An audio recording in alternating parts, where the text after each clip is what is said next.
आज संध्याकाळी 6:30 वाजता तिन्ही सैन्य दलाची पत्रकार परिषद ऑपरेशन सिंदूर संदर्भात तिन्ही सैन्य दल माहिती देणार।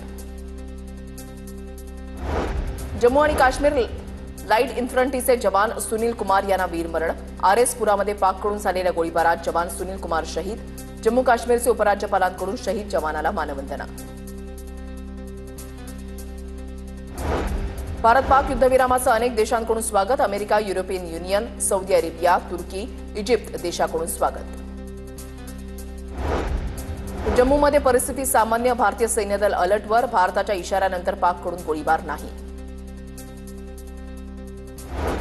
पंजाबच्या पठाणकोटमध्ये रात्रीच्या वेळेला ड्रोननं हल्ला किंवा गोळीबार झाले नसल्याची माहिती। पठाणकोटमध्ये शांततेचं वातावरण। युद्धविरामानंतर पाकिस्तानमध्ये विमान सेवा सुरू। कालपासून पाकिस्तानमध्ये विमान सेवा बंद होती। भारत आणि पाकिस्तानकडून एकमेकांच्या विमानांना उड्डाणास परवानगी नाही। पाकिस्तानी विमान कंपन्या आणि विमानांना भारताच्या हवाई क्षेत्रामध्ये बंदी कायम। भारतीय विमानांना अद्यापही उड्डाण करण्याची परवानगी नाही। रशिया आणि युक्रेनचा संघर्ष थांबण्याची शक्यता। रशियाचे राष्ट्राध्यक्ष पुतीन यांचा झेलेन्स्कींसमोर युद्ध थांबवण्याचा प्रस्ताव पूर्व अटींशिवाय चर्चेला तयार असल्याची पुतीन यांची ग्वाही।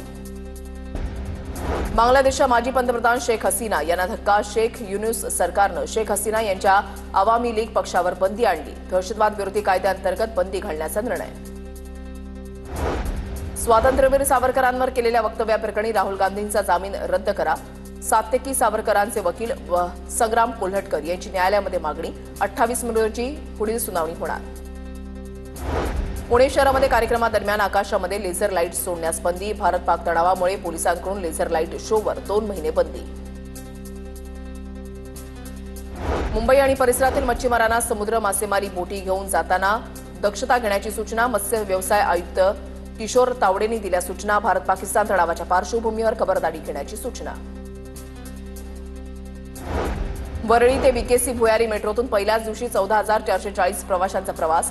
अनेकांनी घेतले सिद्धिविनायकाचं दर्शन। फोटो आणि रीलसाठी उडाली लगबग। बेस्ट बसच्या भाडेवाढीनंतर प्रवाशांच्या संख्येमध्ये घट, मात्र बेस्टच्या उत्पन्नामध्ये वाढ। बेस्ट बसच्या प्रवासी भाड्यामध्ये शुक्रवारपासून दरवाढ लागू करण्यात आली होती। कुर्ला स्थानकातील एलिव्हेटेड रेल्वे मार्गिकेचं काम प्रगतीपथावर। चुनाभट्टी ते लोकमान्य टिळक टर्मिनसपर्यंत हार्बर मार्गावर लोकलसाठी एलिव्हेटेड मार्गिका बांधणार।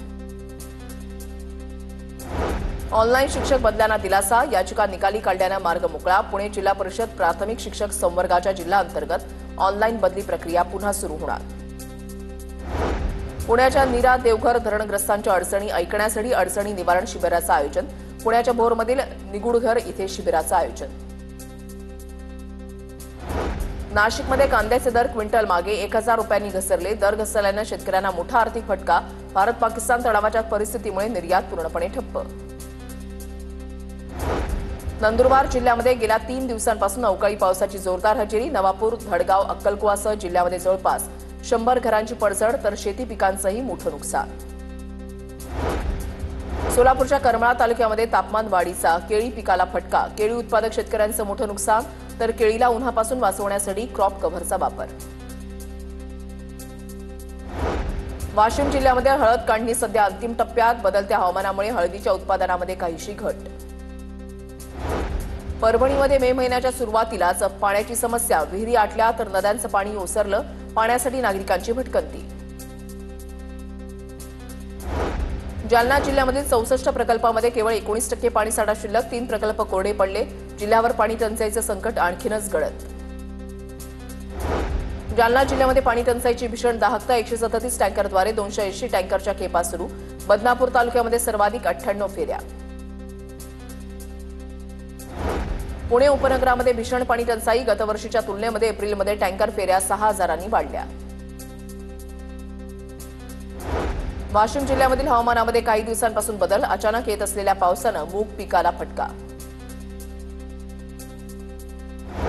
नंदुरबारच्या शहादा शहरामध्ये जिल्हा वाहतूक शाखेची बेशिस्त वाहन चालकांवर कारवाई। कर्णकर्कश आवाज काढणारे सायलेन्सर, फॅन्सी नंबर प्लेट अशा वाहनांवर कारवाई।